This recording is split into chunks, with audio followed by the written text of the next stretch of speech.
Depuis 4,5 milliards d'années, l'équilibre de notre planète est régi par des lois et des règles que malheureusement nous, Homo sapiens sapiens, piétinons, méprisons ou faisons fi de leur existence, jusqu'à provoquer notre propre disparition.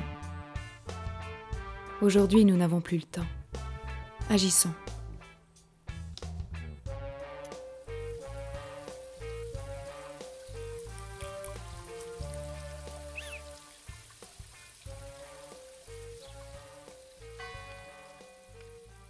Doit-il son nom au fait qu'il fait respecter la loi chez les petites bêtes?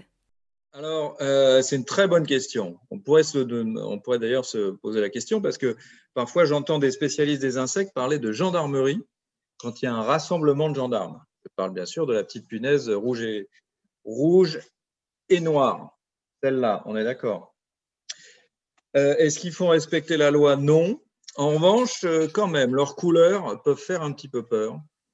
On les appelle d'ailleurs punaises de feu parfois ou diables. Et c'est vrai qu'une bête qui est très colorée comme ça peut un peu inquiéter les prédateurs. Ils vont se dire est-ce qu'elle est empoisonnée Et alors en plus, ils se rassemblent parfois en immenses conciliabules.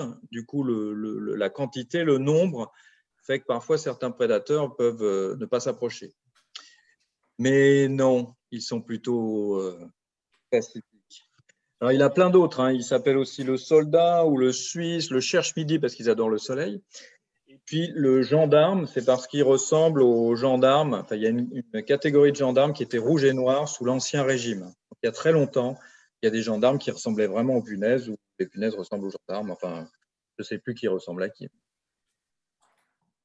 Collés l'un à l'autre par l'arrière, une position étonnante pour s'accoupler. S'ils sont collés comme ça, en plus, ça peut durer presque 30 heures, plusieurs jours. C'est un accouplement qui est très, très long. Et en fait, effectivement, c'est pas dos à dos, c'est vraiment cul à cul, puisque les organes génitaux et sexuels des insectes sont à l'arrière du corps. Effectivement, c'est les deux arrières collés. Donc, on parle d'accouplement en position opposée, parce que certains sont côte à côte ou l'un sur l'autre, comme par exemple les coccinelles. Et eux, c'est vraiment opposé. Et la façon dont ils sont accrochés, dans les organes sexuels sont accrochés, c'est assez mobile. Et comme ça, ils peuvent, pendant toutes ces heures, se déplacer dans les herbes et il peut y avoir des mouvements de rotation, un peu comme une caravane derrière une voiture, par exemple. De qui doit-il se méfier? Ouais, se méfier de tous ceux qui n'ont pas peur du rouge et du noir.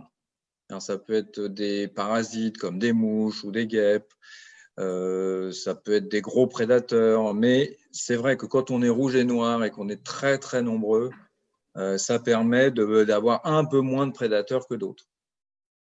Ami ou ennemi du jardinier? Alors, il y a pas, j'aime pas trop les amis et ennemis. Tous les animaux ont des avantages et des inconvénients, y compris les coccinelles. Enfin bref, ceux qu'on nomme nos amis.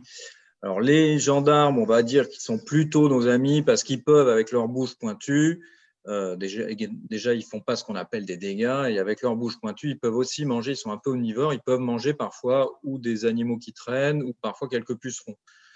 Donc, non seulement ils ne font pas de dégâts, et en plus, parfois, de temps en temps, ils peuvent être de notre côté, on va dire. Et puis, immense ami, parce que plein de couleurs, de la vie. Et puis, ça fait partie des rares insectes qui s'invitent jusque dans les lieux très urbanisés, très urbains. Bon, les tilleuls, c'est implanté, par exemple, souvent en ville. Et si on n'avait pas les gendarmes, ce serait encore une espèce d'insecte en moins qu'on pourrait ne pas observer ou observer. Pourquoi est-il si aimé des enfants? Déjà, le gendarme est lent et il ne vole pas et il ne saute pas. Déjà, ça permet aussi d'être un peu rassuré. Ensuite, quand on est enfant, on s'intéresse à tout ce qui vit autour de nous. Du coup, les gendarmes font partie de tous ces petits animaux qui nous entourent. Donc, ils vont s'y intéresser. Et en plus, il se trouve qu'ils sont complètement inoffensifs. Quand on le prend spontanément dans la main, il ne se passe rien. Et du coup, on apprend très vite que finalement, voilà, on peut s'approcher des gendarmes. Donc, on n'a même pas besoin, à la limite d'adultes, on va tout de suite comprendre, parce que quand on est jeune, on explore notre environnement et on se rend tout de suite compte que les gendarmes, voilà, nous nous veulent presque du bien, quoi. Alors en plus, ce qui est vrai, c'est qu'ils ont des petites couleurs sympas, on le retient facilement, on retient facilement sa forme, sa couleur.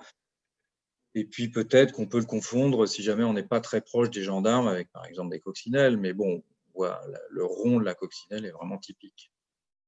Peut-on les différencier ou sont-ils tous identiques?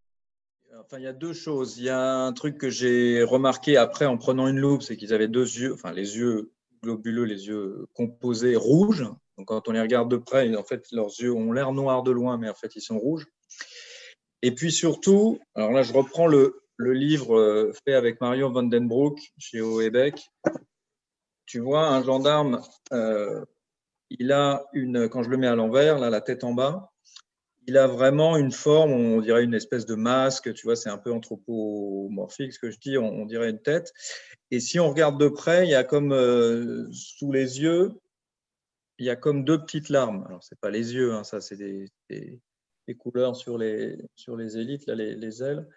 Et il y a comme deux petites larmes. Et en fait, quand tu regardes bien chaque gendarme que tu vas trouver autour de toi, tu les regardes bien, tu verras qu'en fait, il n'y en a pas un qui a les mêmes, d'ailleurs, les mêmes ronds, ni les mêmes larmes. Et du coup, ça permet assez facilement de te rendre compte que chaque gendarme est un individu, comme toi et moi, tu vois, on est différents, quand tu les regardes de près, et du coup, de rentrer dans l'individualité des insectes. Donc, c'est ça que j'aime beaucoup avec les gendarmes. Non seulement on peut en trouver facilement, et en plus, rentrer dans ce qui me semble vraiment très important pour être encore plus empathique vis-à-vis des insectes, c'est de comprendre que ce sont tous des individus comme nous et que chaque gendarme est différent de l'autre. Ce n'est pas des gendarmes, en fait, c'est des individus gendarmes qui nous entourent. Et ça, j'aime beaucoup.